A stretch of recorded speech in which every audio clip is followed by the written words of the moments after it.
পরীক্ষা দেওয়ার ফর্মটা ফিল আপ করে ইউনিভার্সিটিতে জমা দিতে বলেছে। ইচ্ছে করে একটু দেরি করে এলাম।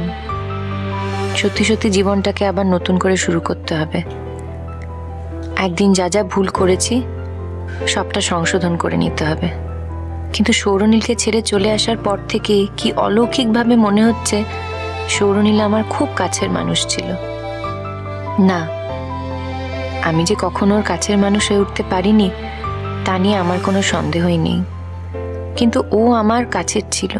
মনের অজান্তেই কখন ওকে ভরসা করতে শুরু করেছিলাম জানি না।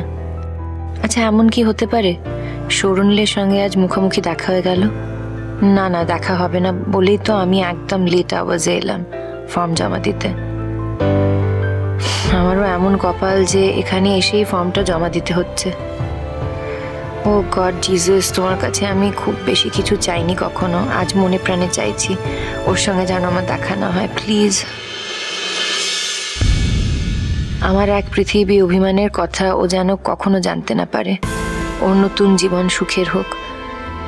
শুধু একটা কাজই বাকি আছে আমার। একবারও আমাকে নিজের থেকে ডিভোর্স করবে বলে ফর্ম দিয়ে গিয়েছিল। এবার আমাকে সই করে কাগজটা পাঠিয়ে দিতে হবে, তাহলে আমার দায়িত্ব শেষ। সৌরনীল, তোমার আর দিয়ার সুখের সংসারে আর কোথাও কোনো বাধা থাকবে না, কাটা থাকবে না।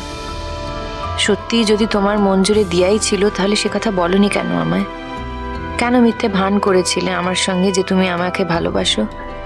একই সঙ্গে কি দুজন মানুষকে ভালোবাসা যায়? যায় না। শুধু বাড়ির লোকের চাপে বাধ্য হয়েছিলে আমায় বিয়ে করতে। আমিও কিন্তু তোমায় ভালোবেসে বিয়ে করিনি। কিন্তু কি কপাল দেখো, বিয়ে করে তোমার মতো একজন অদ্ভুত মানুষকে কি করে ভালোবেসে ফেললাম আমি নিজেই জানি না।